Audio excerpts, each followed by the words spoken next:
El enorme éxito del Código da Vinci le ha dado a María Magdalena una nueva identidad en la cultura popular. La esposa secreta de Jesús y la madre de sus hijos.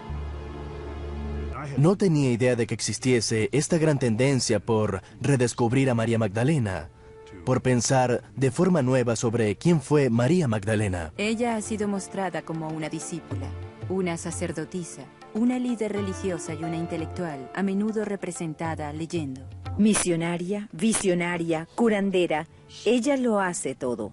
Y por supuesto, y mucho más, se la enfatiza como el apóstol para los apóstoles. Nuevos hallazgos indican que su influencia pudo haber sido aún más dominante, crítica para el inicio de no una, sino dos eras milenarias. Tenemos nueva información y fuentes antiguas que dan una perspectiva muy diferente sobre María Magdalena que no teníamos antes. Ese tipo de cosas nos llevan a considerar a María Magdalena como una figura extremadamente importante en la temprana cristiandad. Las perspectivas sobre María Magdalena que se habían perdido han sido redescubiertas, elevando su importancia para la cultura occidental. Pero la pregunta permanece: ¿quién fue la verdadera María Magdalena? El misterio que rodea a María Magdalena se debe en gran parte al lugar donde apareció por primera vez, en referencias bíblicas escasas y a menudo confusas. Cada hecho aparente que conocemos sobre María Magdalena está contenido en el Nuevo Testamento, el cual la menciona más veces que a ninguna otra mujer. Por ejemplo, encontramos en el Evangelio de Juan que el tratamiento más extenso sobre María Magdalena se encuentra en el capítulo 20, solo después de la resurrección de Jesús. Así que naturalmente hay mucha curiosidad sobre la procedencia de esta María. Siendo un predicador radical que acogió a los execrados de la sociedad, Jesús tuvo muchas seguidoras femeninas. Les enseñó las Escrituras, algo usualmente reservado para los hombres. En los evangelios de Mateo y Marcos, varias de las seguidoras de Jesús son llamadas María. Parece haber muchas Marías mencionadas en los evangelios, y de hecho existe la tendencia de combinarlas todas para pretender que todas estas Marías diferentes son un mismo personaje. Hay muchas mujeres llamadas María en los evangelios, porque hasta donde sabemos María es el nombre más común para las mujeres del siglo I, pues la esposa de Herodes el Grande era Mariam. Así que en honor de la esposa de Herodes el Grande, muchas mujeres del siglo I tomaron ese nombre. Una de sus formas era Mariam y otra más corta es María o Mari. Muchos estudiosos creen que el nombre de María Magdalena proviene de Magdala, una aldea pesquera. Migdal es la palabra para torre en hebreo. Así que, por supuesto, algunos entienden que María Magdalena está vinculada al lugar Migdal. Migdal aún existe, pero hay poca evidencia de que María Magdalena, de hecho, proviniese de allí. No existen hechos aquí.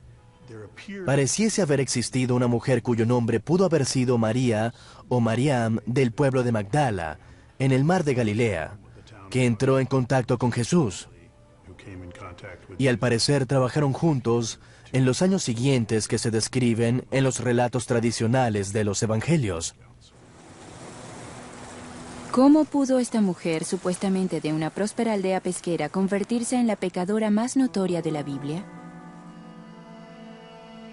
A pesar de su reputación de varios siglos como mujerzuela, no hay nada en la Biblia que diga que María Magdalena era una prostituta.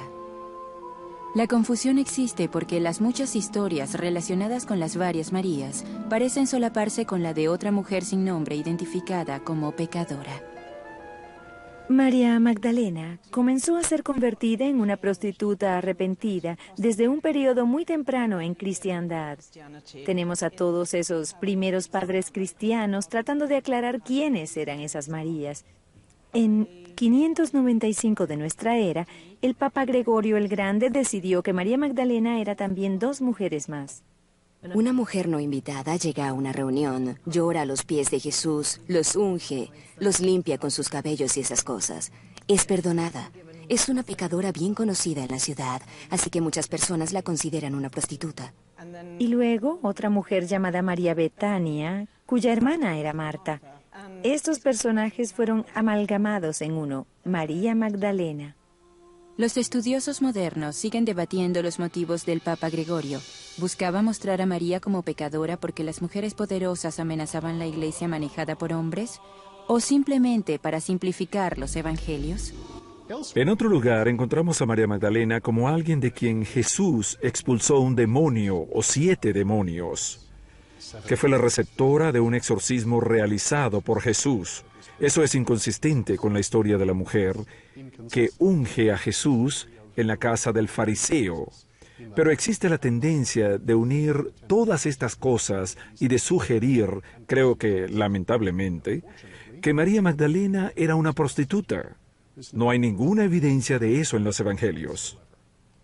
Si leemos los evangelios, los 7 demonios que son expulsados del hombre no son de la sexualidad, son de la depravación, la enfermedad mental y esas cosas. Pero en el caso de María Magdalena, sus 7 demonios son los 7 vicios. Eso significa que ella es vana, que es habladora, es personificada como la lujuria. Después de que Jesús expulsó los demonios de María, ella se hizo una de sus seguidoras. Ella estaba entre las mujeres que acompañaban a Jesús mientras viajaba y que ayudaban a Jesús en sus necesidades. Estas pocas referencias son todo lo que sabemos de María Magdalena en el Nuevo Testamento hasta llegar a los momentos finales de la vida de Jesús y a su muerte en la cruz. Según los evangelios de Lucas, Marcos y Mateo, María fue una de varias mujeres que presenciaron la crucifixión. Pero en Juan, María Magdalena fue la testigo principal que estuvo en la cruz durante su muerte. Quien vio la piedra siendo colocada en su tumba después de que él fue colocado dentro, y quien fue la primera persona en encontrar a Jesús resucitado. La versión de Juan de la resurrección le da a María Magdalena su rol más grande en la pasión. El dramático incidente ha sido representado en su sueño más que en ningún otro momento de la vida de Jesús. En la historia, María Magdalena va a la tumba sola, descubre que está vacía y lo cuenta a los discípulos varones. Ellos la revisan y ella se queda atrás, llorando y lamentándose. Un hombre que ella cree es el jardinero le pregunta por qué llora, y ella le dice que se habían llevado a su señor y que no sabía a dónde. Que si él se lo había llevado, se lo dijera para ir a buscarlo. El hombre que ella supone es el jardinero dice su nombre, María. De pronto ella lo reconoce y dice Raboni, que significa maestro, rabino.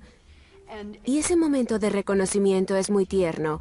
Él le dice, no me abraces porque aún no he ascendido hasta mi Padre. Es la quintesencia de la expresión de la pasión que María Magdalena siente por seguir a Jesús y su devoción a Él. Luego, Jesús resucitado le ordena que regrese y les cuente a los otros discípulos que Él se ha levantado de entre los muertos. Eso de algún modo la convierte a ella en el apóstol para el resto de ellos. En la siguiente escena, Él sube al cielo, recibe el poder divino de su Padre y regresa. Y respira sobre sus discípulos el Espíritu Santo que les da poder para salir. Y Él les dice, conviértanse en mis discípulos. María Magdalena no estaba incluida. Así que esta historia, de algún modo, demuestra lo opuesto a lo que algunos de nosotros desearíamos. Demuestra por qué María, a pesar de haber sido la primera en ver a Jesús resucitado, después de todo no es una discípula. Así que creo que es un gran misterio pensar que María es glorificada allí. De hecho, creo que Juan está señalando el por qué la tradición ortodoxa se rehúsa firmemente a permitir que ella sea considerada una discípula.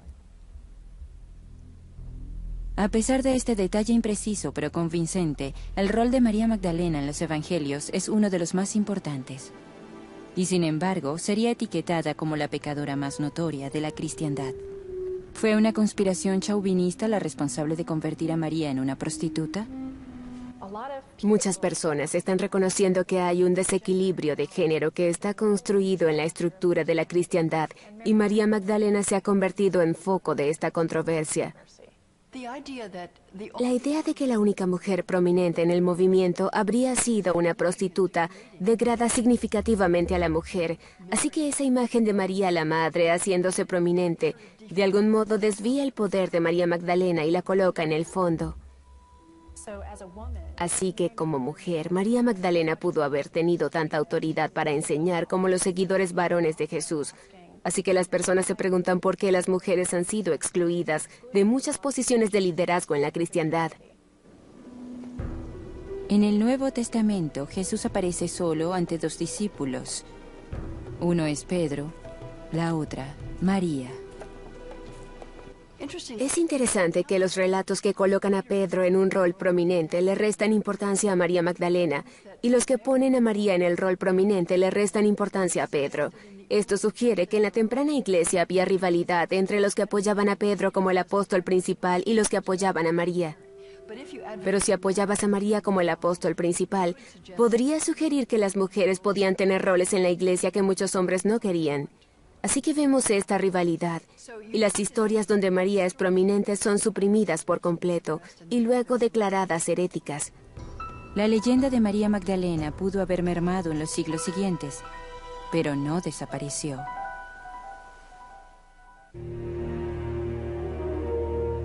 En el siglo XI, el alba de un nuevo milenio, la adoración y veneración de María Magdalena comenzó a florecer en Europa occidental. Se hizo particularmente adorada en el sur de Francia, donde se desarrolló un culto entre los cristianos que nunca aceptaron su identidad como una prostituta.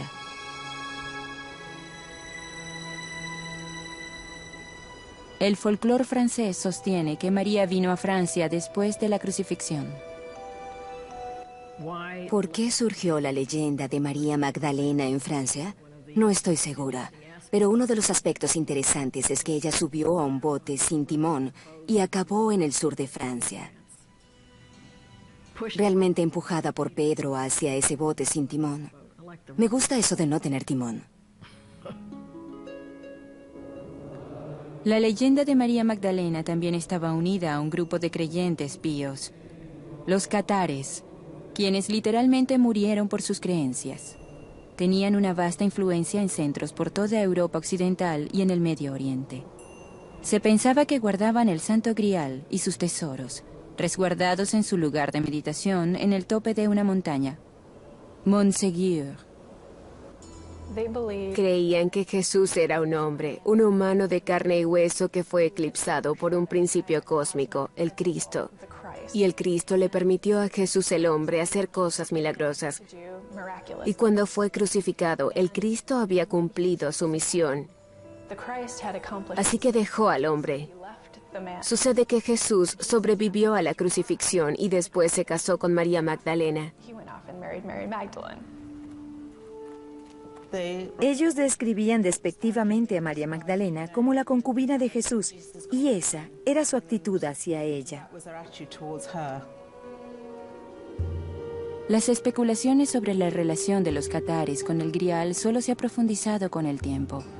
Antes de que los sacerdotes catares restantes fueran exterminados como herejes, lograron sustraer un tesoro, no de oro o joyas, sino algo mucho más precioso. ¿Pudo haber sido el secreto del propio Grial? En Francia, la leyenda del Santo Grial cambia sorprendentemente de un cáliz a la propia María Magdalena. Casada secretamente con Jesús, María llevaba el más sagrado de todos los linajes en su vientre. Una versión de la leyenda francesa dice que María fue primero a Egipto, luego navegó hacia Francia con Lázaro y las dos hermanas de este, María y Marta, y su sirviente egipcia llamada Sara. Llegaron a una pequeña aldea, Maris de la Mer, en la costa sur.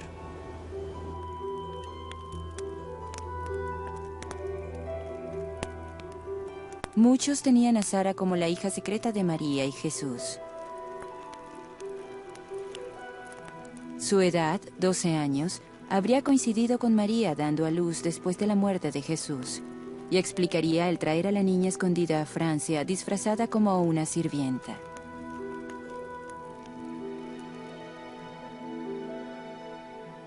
La leyenda continúa diciendo que Sara se convirtió en la primera en el linaje de los reyes franceses, un linaje que, según se dice, aún sobrevive.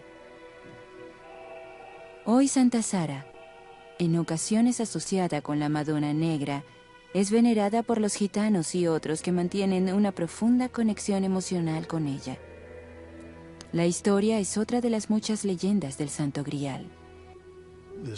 Esta vinculación de María Magdalena con el Santo Grial es algo que existe en la historia medieval. Existe en la literatura histórica romántica de los siglos XVIII y XIX. Y es mejor conocida por el trabajo llamado Sangre Santa, Santo Grial, que es un libro de principio de los años 80 que une varias de estas leyendas francesas y declara a la propia María Magdalena como el Santo Grial. Esta es la historia que encontró Dan Brown y que reinterpretó y unió a la textura de El Código da Vinci. No existen referencias al Santo Grial en la literatura bíblica. Es una invención medieval.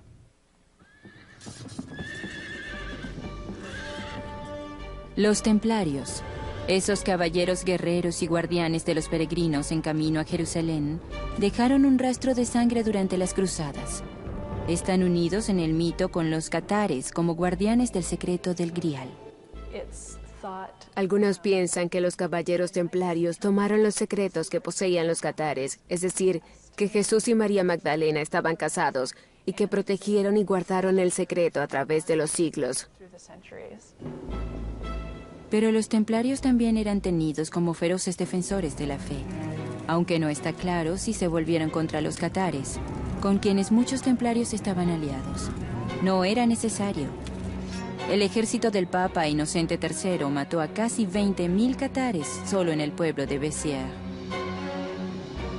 Algunos años después, la cruzada sería llamada oficialmente la Inquisición y llegaría a asesinar a casi 1 millón de personas como herejes. La propia Inquisición se formó en respuesta a la herejía de los catares. Se inició una cruzada en Europa contra los catares para eliminar la herejía, y la Inquisición se formó como un modo de desarraigar la herejía sin entrar en una guerra total. En el corazón del país Catar, una pequeña aldea rodeada por castillos templarios se convirtió en la posible ubicación del secreto más grande de la historia, la fuente y el verdadero significado del Grial. En 1885, Béranger Saunier, un sacerdote del pueblo de Reims-le-Château, descubrió documentos que contienen información cifrada y que algunos creen guardan la verdad sobre María y Jesús. Según la leyenda, el secreto de Saunier ofrecía pruebas de que María Magdalena era el Santo Grial y que llevó a Francia a un niño que inició el linaje merovingio de reyes franceses. Saunier los llevó a París para ser descifrados. Al regresar a su parroquia, de pronto pasó de un estado de pobreza a una extrema riqueza. ¿Acaso la iglesia compró su silencio? ¿O acaso el sacerdote inventó la historia del documento secreto para esconder el hecho de que vendía las misas y se guardaba el dinero? El sacerdote de ese pueblo, responsable de este engaño, historia o mito, como quieran llamarlo, era llamado Saunier. Y ese es el nombre que Dan Brown le da al curador del Louvre, quien fue encontrado muerto con la forma del hombre de Vitruvio en la escena inicial de El Código da Vinci.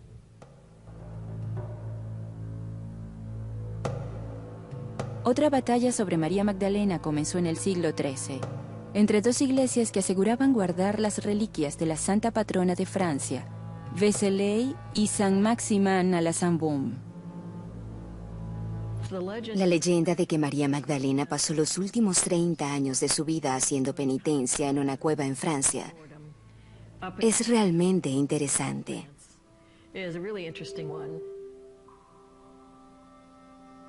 Ella vive aquí en penitencia y no come durante 30 años. Es alimentada por ángeles. A mediados del siglo XI, Vézelay, la iglesia en Francia, había escuchado la historia y ubicó la cueva donde ella vivió y aseguraron tener sus reliquias. La historia se esparció y las personas venían de todas partes, incluso del norte de Inglaterra, para ser curados por María Magdalena, porque allí ocurrían milagros, y a arrepentirse ante su tumba. Vézelay se convirtió en uno de los templos más sagrados de la cristiandad, pero en el siglo XIII Vézelay fue repentinamente eclipsada cuando monjes en el sur de Francia descubrieron los verdaderos restos de Magdalena en la iglesia de Saint-Maximin en Provenza. La iglesia fundada por el apóstol que, según la leyenda, había viajado a Francia con María y le había dado la extrema unción. Vézelay se vanagloriaba de tener las reliquias de María Magdalena y de pronto, de la nada, escucharon que los monjes de Saint-Maximin aseguraban ahora que Vézelay había cometido un error. La afirmación de que Vézelay tenía el cuerpo equivocado, las reliquias de un santo menor, les permitió a los monjes de Saint-Maximin insistir en que los huesos de María Magdalena aún estaban en el sur de Francia.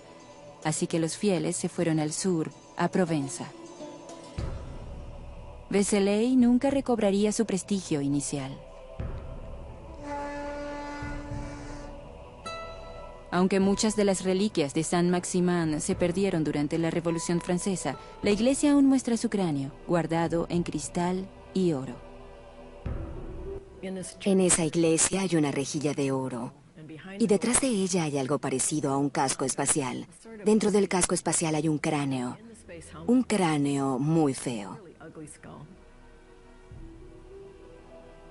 El día de la festividad, estos sujetos se suben a la plataforma y remueven el casco, al menos la parte frontal de él, y luego sacan el cráneo a las calles. En el cráneo hay algo que parece un trozo de fieltro, y según la leyenda, es el lugar donde Jesús dijo, "No me toques", y dejó una pequeña impresión en su cráneo. Es algo realmente grotesco. La gruta de Saint-Baume, donde María pasó los últimos 33 años de su vida en callada contemplación, pudo haber sido también un sitio de adoración pagana, un lugar dedicado a una diosa de la fertilidad, olvidada hace mucho. El bosque ahí es muy interesante porque mientras subes, sientes que debe ser muy frío y mientras más te internas en ese bosque, más caliente se hace. Luego, cuando llegas a los últimos 150 metros de cuesta, llegas a una gruta y la gruta es fría. Cuando entras a esa gruta es húmeda, excepto por un área en lo profundo de la gruta que incluso los geólogos no pueden explicar que esté seca. Ese es el lugar donde se supone que la Magdalena pasó sus últimos 33 años y se convirtió en un lugar para que las mujeres fuesen, para las personas que necesitaban ser curadas. La identidad de María Magdalena como la heroína de la Europa medieval mermó con el tiempo por la insistencia de la Iglesia en su rol como pecadora arrepentida. Luego, un descubrimiento del siglo XX la lanzó a la palestra de nuevo, cambiando todas las ideas sobre quién y qué fue ella. ¿Acaso el secreto perdido por siglos estaba por crear una nueva identidad para la Magdalena?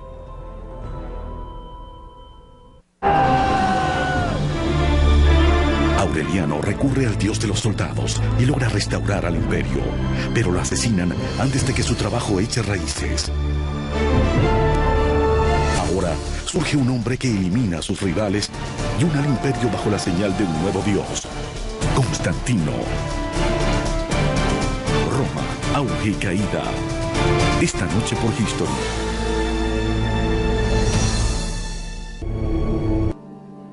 Escondido bajo la superficie del rico suelo del Valle del Nilo, un tesoro enterrado por casi 2000 años fue repentina e inesperadamente revelado. En 1945, un granjero en Egipto, excavando por fertilizantes en un risco, descubrió un enorme jarrón de casi 2 metros. En él había 13 antiguos códices de papiro forrados en cuero, los que ahora conocemos como los Evangelios Gnósticos. Resultaron ser uno de los hallazgos bíblicos más importantes del siglo. Escritos en copto o egipcio antiguo, Los tempranos documentos cristianos contenían 49 tratados de la secta gnóstica. En esos libros había muchos otros evangelios que nunca fueron parte del Nuevo Testamento, muchos de los cuales no conocíamos. Sabíamos que en el mundo antiguo hubo muchos evangelios, pero fueron enterrados, destruidos, quemados por líderes de la iglesia, que los consideraban el tipo de herejía más abominable. Así que nunca supimos lo que decían los herejes, solo sabíamos que eran terribles y ahora los escuchamos decir sus propias palabras. El texto reveló nuevas informaciones asombrosas sobre la lucha entre las creencias que surgieron después de la muerte de Jesús.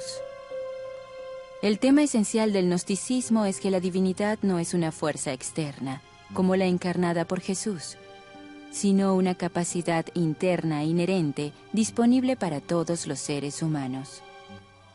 Estos evangelios tienen una especie de mensaje diferente, pues los evangelios escogidos para ser parte del Nuevo Testamento entre los siglos II y IV básicamente tienen un mensaje similar. Dicen, cree en Jesús y serás salvado. Estos otros textos, como el Evangelio de María Magdalena, dicen que lo divino debes encontrarlo dentro de ti, porque fuimos creados a la imagen de Dios y por lo tanto hay continuidad entre lo divino y lo humano. Lo que encontramos en estos otros textos son muchos puntos de vista distintos y eso es lo que no le gustó a algunos padres de la iglesia. Ireneo, el obispo que odiaba a los herejes, dijo, fuera de la iglesia no hay salvación. Todos deben creer y es a través de la iglesia como pueden ser salvados. Afuera están perdidos. Hasta el descubrimiento de los textos gnósticos, mucho de lo que se sabía del gnosticismo provino de los escritos de los primeros padres de la iglesia, quienes lo condenaron vehementemente. Tertuliano, uno de los líderes de la iglesia, dijo, las personas siempre hacen preguntas. Son las preguntas las que hacen a las personas herejes. Las preguntas son las que impulsan toda la exploración que se encuentra en esos textos heréticos. Uno de los textos, el Pistis Sophia, que los estudiosos datan en el 250 o 300 de nuestra era, da nuevas luces sobre cómo otras ideas sobre el ministerio de Jesús lucharon por ser oídas durante el esfuerzo de crear una doctrina oficial de las tradiciones cristianas. El texto presenta una notable discusión entre la Magdalena y el apóstol Pedro. Pedro se queja ante Jesús de que María habla todo el tiempo, que debería quedarse callada sin decir nada. Y en ese texto Jesús la alienta a hablar. Pueden ver por qué esto no es parte de la tradición católica. Otro importante texto gnóstico es el Evangelio de María. Los pocos fragmentos del texto que existen indican que los gnósticos tenían a María en gran estima como visionaria, apóstol y líder. En un pasaje significativo, María les revela a otros apóstoles que Jesús había compartido enseñanzas secretas con ella. De hecho, encontramos en el Evangelio de María que es ella quien recibe enseñanzas de Jesús que no son reveladas a nadie más, ni siquiera a Pedro o a sus discípulos especiales. Si leemos el Evangelio de Lucas, Pedro es el líder, Pedro es el vocero, Pedro está a cargo. Cuando leemos los evangelios que hablan sobre María Magdalena, Pedro es la contrafigura y María Magdalena se convierte en la discípula prominente. Pedro siempre se queja de ella. Los textos gnósticos transforman a María Magdalena en la figura central de la temprana cristiandad, con una autoridad sin paralelo entre los demás discípulos. Esta versión es notablemente diferente al canon aceptado. En los evangelios del Nuevo Testamento, como el de Lucas, por ejemplo, este habla de los discípulos y las mujeres. Y los discípulos no son las mujeres ni las mujeres los discípulos. Pero en algunos de los evangelios secretos que se han hallado, las mujeres están entre los discípulos. Y entre ese grupo, María Magdalena es la más prominente. El último papa dijo, no puede haber mujeres sacerdotes porque nuestro Señor fue hombre y solo escogió discípulos hombres. Pero si tomamos en cuenta el Evangelio de María, esa afirmación no puede hacerse. Los textos gnósticos representan solo una de las posibles revisiones de la historia de María Magdalena. Nos hace preguntarnos cuántas otras versiones de la historia de la Magdalena pudieron haber existido. En el Mediterráneo oriental, en ese periodo hace 2000 años, existía un crisol de ideas filosóficas e intelectuales. Hay personas que trabajan en la noción de que tal vez María Magdala no venía de Magdala, en el mar de Galilea, sino de un lugar llamado Magdala en Etiopía. y que tal vez era una mujer negra o de piel oscura que llegó a Alejandría, que entonces era la encrucijada del mundo, y de allí pasó a Jerusalén, y se unió a Jesús, quien era un extranjero como ella, y juntos iniciaron este movimiento para crear un orden revolucionario. Incluso en el descubrimiento en el siglo XX de los radicales textos gnósticos, apenas genera ondas fuera de los círculos académicos. Se requería una obra de ficción de gran éxito para catapultar a María Magdalena de vuelta a la palestra. La relación entre Jesús y María Magdalena ha sido muy debatida desde los primeros días de la cristiandad. Este tema provocativo nuevamente ha iniciado una tormenta de discusiones. En el Código da Vinci, Dan Brown hace una afirmación extraordinaria que invierte lo que sabemos de los textos fuera del canon. Convierte textos como el Evangelio de María y el Evangelio de Felipe en documentos históricos. ¿Por qué? Porque mantienen evidencias de un matrimonio entre Jesús y María Magdalena. Eso pone de cabeza cada pieza del trabajo académico que hemos realizado en los últimos 2000 años. El Evangelio de Felipe, un texto gnóstico, describe el amor entre Jesús y María que pudo haber sido sexual. La mayoría de los líderes judíos, casi todos 98-99%, eran casados y tenían hijos, seguían el mandato bíblico de crecer y multiplicarse. Era una convención aceptada. Si eras un hombre de 32 años, como se describe a Jesús en los evangelios aceptados, el ser casado y tener hijos. Así que muchos estudiosos observan la evidencia cultural de que si Jesús era un ser humano real, y si provenía de la cultura judía, casi con certeza habría estado casado. ¿Y con quién se habría casado más que con esta María Magdala, que se menciona 12 veces por su nombre en los evangelios aceptados, que está en todos los lugares importantes en la historia de Jesús? Creo que la razón del interés por hacer de María Magdalena la señora de Jesús o su amante, en parte tiene que ver más con Jesús que con María Magdalena. Es decir, si va a ser un sujeto real, debe tener una mujer, ¿cierto? Y es otro modo de usar a una mujer para pensar en un hombre. ¿Qué tan posible es que María Magdalena compartiese una relación más profunda con Jesús, como sugiere el Nuevo Testamento? La escena de la unción, que a menudo muestra a María sosteniendo un jarro de alabastro, podría contener importantes pistas simbólicas. La idea de que una mujer toque los pies de un hombre es una especie de gesto erótico o semierótico, limpiándolos con su cabello. Es una escena muy sexy. Por lo tanto, asumen que esto indica que esa mujer, a quien erróneamente identifican con María Magdalena, está casada con Jesús. Algunas personas ven el ritual de la unción que está presente en los 4 evangelios como una reminiscencia de los rituales de hieros gamos que tuvieron lugar en la región de Mesopotamia.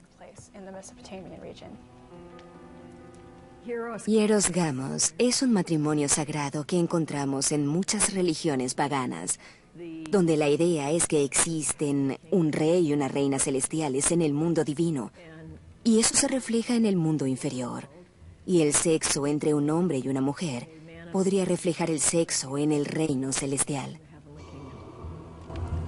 Los antiguos creían poder obtener una profunda experiencia religiosa a través de hieros gamos, una unión sexual a menudo realizada entre el Señor y una mujer de la comunidad. Proveía fertilidad simbólica y literal para sí mismos, la tierra y su pueblo. Pero ¿existe evidencia de que María Magdalena y Jesús fueron más que compañeros sexuales simbólicos? El Evangelio de Felipe contiene un pasaje muy provocativo donde dice que Jesús amaba a María Magdalena más que a cualquier otro discípulo y acostumbraba a besarla en... Y el texto se rompe, de hecho, pero muchas personas creen que la boca es la frase apropiada para colocar en ese espacio en blanco. En el propio texto se sugiere que Jesús y María Magdalena son una pareja. Pero la sugerencia allí es que ella representa al Espíritu Santo y que ella es una manifestación del aspecto femenino de lo divino.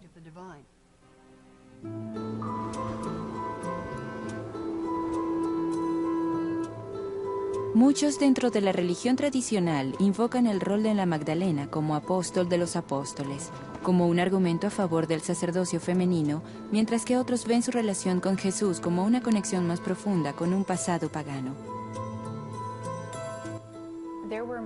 Hubo religiones misteriosas en el Imperio Romano y en algunas de esas religiones se veneraban diosas.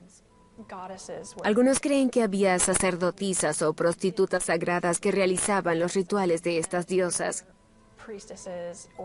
Así que algunos creen, basándose en el ritual de la unción, que María Magdalena pudo haber sido una sacerdotisa de Isis, realizando el ritual de Hieros Gamos con Jesús. Isis es la esposa de Osiris. Osiris es asesinado, su cuerpo es cortado en pedazos. Isis y su hermana Neftis lo unen de nuevo, ungen su cuerpo y se quedan con él por 3 días, y en el tercer día, él regresa de entre los muertos. Así que esa idea de la mujer que unge y espera 3 días junto a su tumba no es una conexión poco común. Cada dios del mundo antiguo, fuese romano, griego o egipcio, tenía una compañera femenina, así que es muy inusual que el Dios de Israel sea mostrado sin una. Y sabemos que esas imágenes de la parte femenina que olvidamos fueron suprimidas en la antigüedad. Las primeras religiones adoraban diosas. Hubo diosas antes de que hubiera dioses. Veían el sexo y la sexualidad sin los tabúes e inhibiciones que tenemos nosotros, sino con una sensación de éxtasis de nacimiento. Y todo esto, visto a través del prisma actual, ahora es colocado sobre el personaje de María Magdalena, y de alguna manera ella representa todo esto. Hoy, igual que en los primeros días de la cristiandad, María Magdalena personifica lo que la Iglesia Ortodoxa ha perdido: lo sagrado femenino. ¿Podría María Magdalena representar el rostro femenino de Dios? Sabemos que en las tradiciones cristiana y judía, Dios es descrito siempre como masculino. En estos otros textos, a menudo encontramos que se habla de Dios no solo como padre, sino también como madre. Esta no es una idea insignificante y muchas personas le temen profundamente. Si la voz femenina está siendo sacrificada en la batalla por la ortodoxia, María Magdalena podría ser la clave para restaurarla.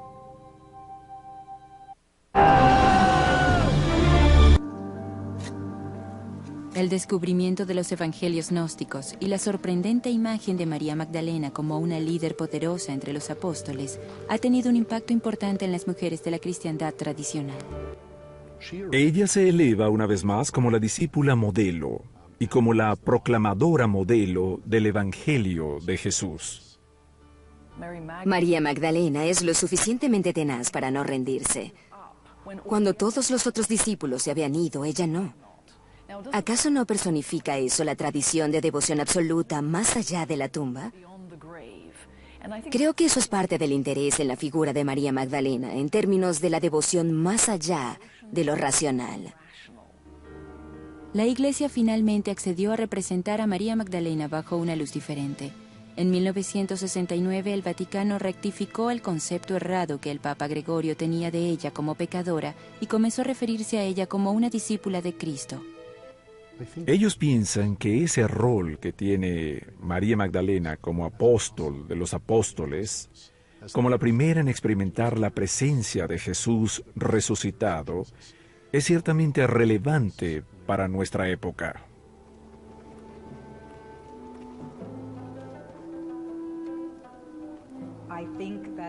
Creo que el problema siempre ha sido que María Magdalena fue una mujer independiente, y al ser una mujer independiente, no necesitaba un hijo, no necesitaba un esposo, necesitaba satisfacer su pasión, su amor de muchas otras maneras. Parte de la resistencia de la religión tradicional podría provenir del hecho de que la imagen de María, como una prostituta redimida, ha sido beneficiosa por siglos para incontables mujeres. La imagen de María Magdalena como una pecadora arrepentida fue una ficción, pero de algún modo fue una ficción terapéutica.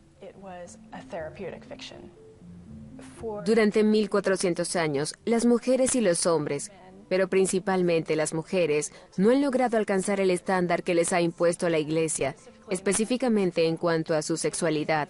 Les dieron una virgen como modelo a seguir y la mayoría no puede alcanzar ese estándar, así que están en una situación en la que siempre serán pecadoras.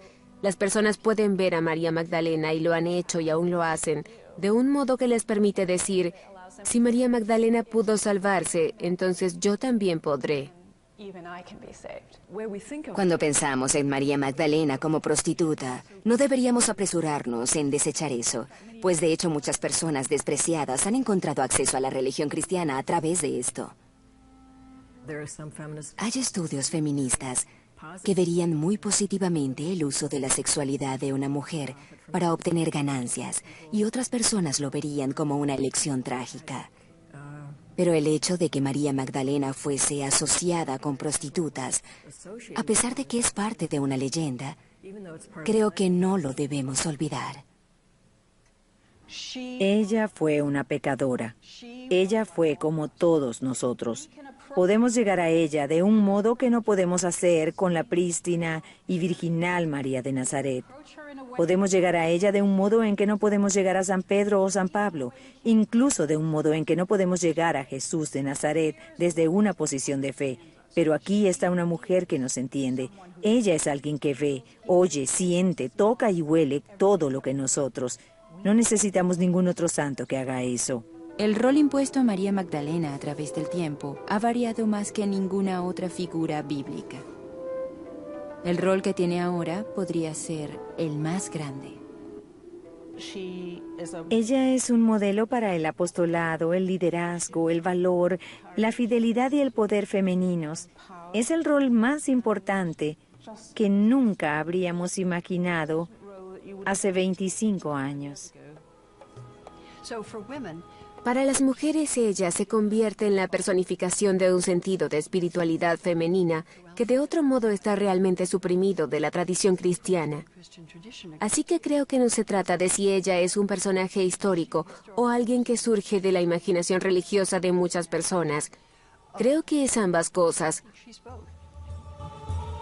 En la cultura popular, María Magdalena se ha convertido en una celebridad global, con una nueva y vasta audiencia creada por su estrellato en el Código da Vinci. Es interesante que hoy veamos la identidad de apóstol y la de novia de Cristo, simbólica y literalmente siendo revividas. Y hoy estamos en una posición muy similar a la que estábamos en los primeros siglos de la cristiandad. Estamos reinventando a María Magdalena, pero lo interesante es que la estamos reinventando con viejas identidades. Es como tener una fotografía en la que una de las imágenes principales ha sido borrada. Y ahora vemos que de hecho esa imagen estuvo allí desde el principio y reconocemos que es parte de la tradición que conocemos.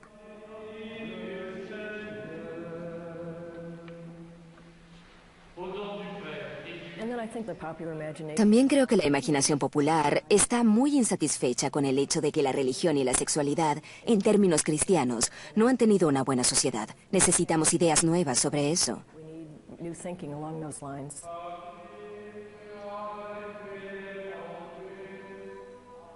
Para los buscadores espirituales, fuera de la religión tradicional, María Magdalena ha sido recreada como una campeona simbólica que busca traer balance y sanación a un mundo orientado a lo masculino. Creo que María Magdalena, en el siglo XXI, es realmente quien queramos que sea. Y muchas personas diferentes, con perspectivas diferentes, verán a la mujer, la diosa, la líder religiosa, la compañera de Jesús, que desean ver besándose en lo que desean que ocurra en nuestro mundo moderno. Creo que puedes considerar a María Magdalena como una santa, como reformista, no siendo una prostituta, como apóstol de los apóstoles, y aún así verías pocas implicaciones en los roles de la mujer, en las prácticas religiosas contemporáneas o en los movimientos sociales más amplios.